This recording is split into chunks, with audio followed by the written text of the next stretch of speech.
आता है।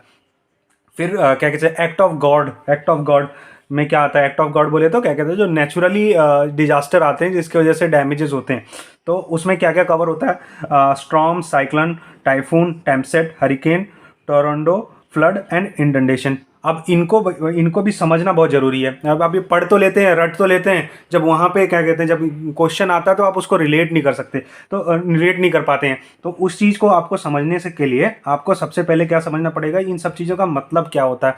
तो अगर आप स्ट्रॉम समझेंगे तो स्ट्रॉम का मतलब होता है कि बहुत तेज़ हवाएं चलना और बारिश हो जाना। हवाओं की स्पीड लगभग जैसे 79 किलोमीटर से 103 या 117 के आसपास है, एग्जैक्ट नंबर तो नहीं है, बट इसके बीच की जो हवा चलती है और उसके साथ बहुत तेज़ बारिश होती है तो हम उसे स्ट्रॉम में कहते हैं, ठीक है।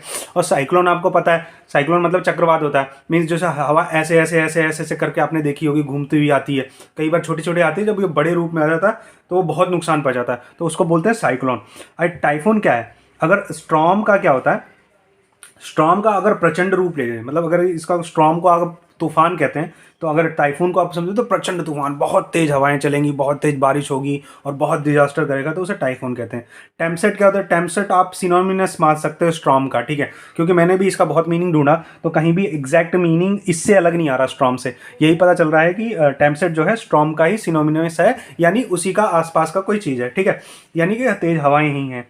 अब इसके बात करें कि हरिकेन क्या होता है। हरिकेन हमने नाम तो बहुत सुना है, लेकिन किसी को एग्जैक्ट इसका मतलब पता नहीं है कि हरिकेन एग्जैक्टली क्या चीज़ है। तो हरिकेन का क्या मतलब होता है कि hurricane is same like storm, but इसमें क्या होता है कि ये बहुत ही डिजास्टर फैलाता है। इट मीन्स कि जो इसकी हवाओं की जो डायरेक्शन होता है ना, वो क्या करती है कि वो स्विरल फॉर्म में आती है, मतलब ऐसे जैसे साइक्लोन ऐसे ऐसे आता है ना, तो स्ट्रॉम क्या करता है, ऐसे ऐसे आता है, रोटेशनल मूवमेंट रहता है उसका, ऐसे ऐसे बहुत तेज़ी से इस तरह की हवाएं चलती हैं। तो उससे होता क्या है कि हरिकेन इसलिए ज़्यादा खतरनाक होता है क्योंकि वो पेड़ों को भी जड़ से उखाड़ देता है, क्योंकि इस तरह से वो फोर्स क्या होता है, नीचे से ऊपर की तरफ जनरेट करता है। तो नीचे से फोर्स हो गया, घरों का जो फाउंडेशन होता है उसको उखाड़ के वो ले जाता है, बिल्डिंग के फाउंडेशन उखाड़ देता है, तो इतना खतरनाक होता है ये हरिकेन।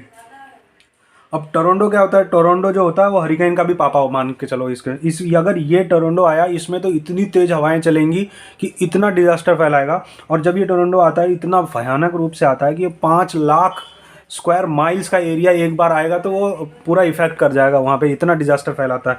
तो भगवान ना करे कि कभी ये सारी चीज़ें किसी को फेस करनी पड़ी, बट इन सब चीज़ों के मैटर आपको जानने जरूरी है कि इंश्योरेंस आपके लिए कितना ज़रूरी है, क्योंकि ये क्लाइमेटीज़ कभी किसी को बता के नहीं आती, और जब बता के आती है तो पूरा तहस नहस कर देती है।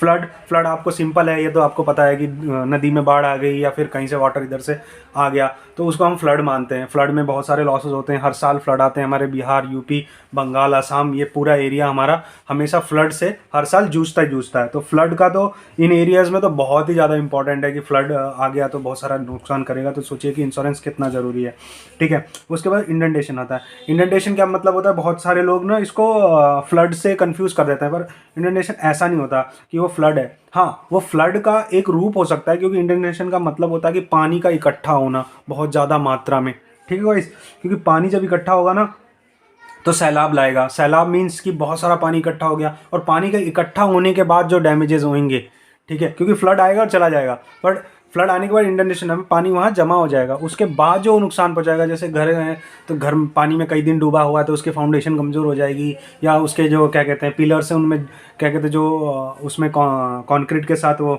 स्टील यूज़ हुआ है या सरिया यूज़ हुआ है, उसमें जंग लग सकती है, वहाँ से वो कोलैप्स कर सकता है, लॉन्ग टर्म में वो बहुत नुकसान पहुंच सकता है, या दीवारों में वो मार्किंग कर सकता है, या मशीनें ख़राब कर सकता है पानी में काफ़ी दिन डूबे रहने से। तो इंडेंटेशन भी बहुत ज़रूरी है कवर होना, तो वो स्टैंडर्ड फायर पॉलिसी में कवर है। उसके बाद subsidence and landslide including rock side.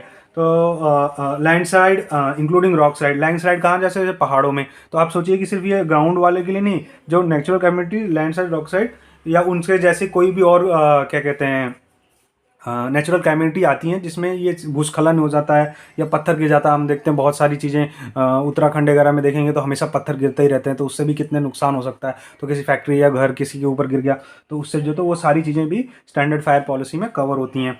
उसके बाद bursting overflowing of water.